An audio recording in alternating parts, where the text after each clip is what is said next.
what, in your perspective, is like the biggest fault of the self-help industry? Oh, where should I start? Yeah.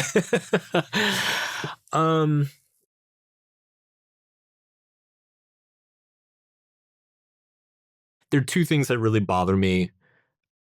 I think one is kind of severe. It's like a severe problem. One is not. It's more just me being obnoxious. Um, I'll start with the obnoxious one. It bugs me that it's like we have enough scientific basis to like know with a reasonable amount of certainty, like certain pieces of advice are probably better than others in most contexts. And so I just think there's like, I feel like we're long past the point of like just bad bullshit advice. It shouldn't exist anymore. Like the information's out there. It's all free. Like we have the internet, you have Google, you have fucking AI. Like it's not hard to find. Like if you're somebody like us, like it's just like do your research and like know what you're talking about. So that drives me a little bit crazy. But that's more just me being an asshole. Because the truth is that everybody needs to hear something different, and sometimes even bullshit advice works for people. And so who am I to say like what somebody needs to hear and what they don't? So I'm like that one. I'm willing to like just bad advice. yeah. That one I'm just like that's probably more my issue than than the industry.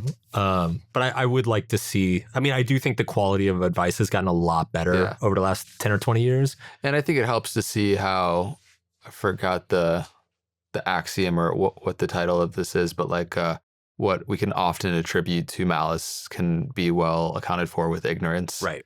So it's like, it helps when you see a lot of it is actually coming just from a place, the road to heaven or hell is paved with good intentions, as they say. Absolutely. Absolutely. So like, I'm that's fine. Like, that's fine. And like I said, I do think the trajectory is going in a good direction. Yeah. Like, I do think the advice has gotten a lot better over the last, 20 years.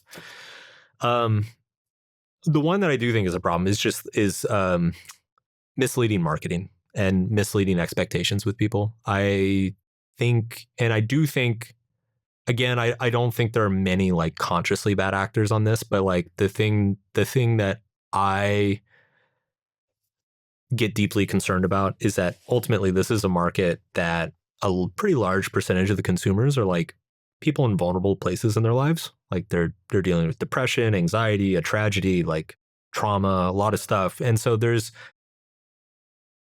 I definitely feel like a certain moral weight in not promising something or setting expectations of something that is unrealistic or unreasonable. And the sad fact of the matter is that the financial incentive is to make those promises and set those expectations because you're going to sell more shit if you do. And again, I don't think most people like consciously do this. I think a lot of people, because I think what happens is there's not perfect information. So like, let's say somebody has a seminar and they spout their whole spiel and do their thing, and it's all kind of made up, whatever. And then one person comes up to him afterwards, like, it completely changed my life. Oh my God, I'm a new person. And like, it's very genuine. Like it genuinely worked, right? So the person who just put on that seminar, they're like, wow, I'm killing it, right? Whereas like what they're not hearing from is the 50 people that were like, what is this guy talking about? And so I think what happens a lot in this industry is that you don't get, there's not a proper feedback mechanism for the practitioners of like what's actually working and what's not. And some, maybe that's by design. Sometimes that's just due to ego or like an unwillingness to hear from people who got bad results. The financial incentives alone, I feel like, is enough of an explainer, though. Yeah, or there's also a tendency to like, I've seen coaches and leaders do this too. It's like if somebody's like, "Hey, this isn't working for me, or it's making me feel worse," the coach is like, "Well, that's your problem. You're not doing it right," right? And it's like, in this industry, you're dealing with a lot of people who are going to believe you if you say that, and you can hurt them. So it is, and I there should be more kids gloves. Like it's like we're dealing with like delicate, fragile topics, and I feel like that's not respected enough. And again, yeah, the financial incentives I think nudge people away from considering those things, and so you do get some bad behavior, and you do get some horror stories that come out periodically. So Yeah, it seems like the best barometer internally for anybody navigating or deciding to like dive deeper into someone's modality or teaching is like your own growth to be able to actually discern what's real, what's BS. mhm. But I think part of being on the path and in those more vulnerable states is you don't know what you don't know. And so, Totally. yeah. If you never feel like you've grown before, how do you know what it feels like? And the thing is that there's a lot of advice that is optimized for um, making you feel very good in the short term. There are a lot of people who are very good at like getting a group of people in a room and like for 24 hours making them feel amazing, and then telling them you just grew, you just had a breakthrough, right? Those people go home and they sleep in the same bed and they shit in the same toilet and they go to the same dead end job and get ghosted by the same ex, and like, did anything really change? So there's this, and this comes back to our point earlier, is that like genuine growth is generally an uncomfortable, unpleasant experience. Like it's generally drawn out as well. And so I it bugs me, like just the false expectations and the false promises like bug me a lot, and I think it enables a lot of bad behavior.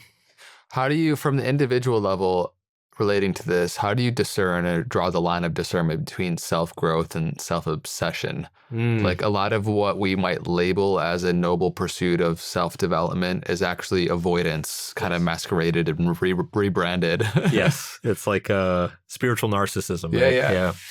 Yeah. It's a great question.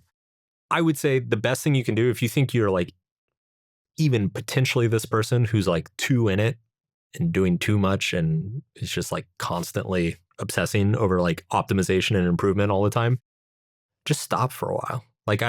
One thing that I've found with people, like they'll come to me and they'll be like, I'm like obsessing over this stuff. I'm feeling worse about myself. I'm just like constantly thinking about all the things I'm not doing instead of actually doing things. And it's like the simplest answer, but it's just like stop. Like just stop trying to grow.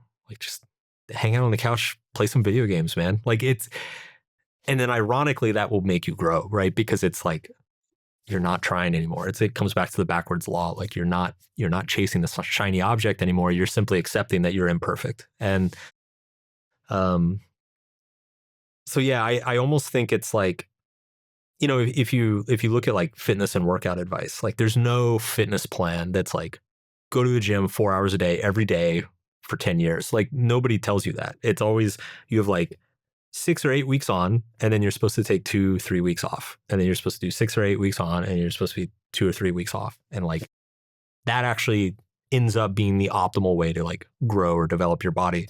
And I think the mind's the same way. Like if you're on all the time and you're obsessing about this stuff all the time, you're just going to burn yourself out and you're going to become obsessed with yourself.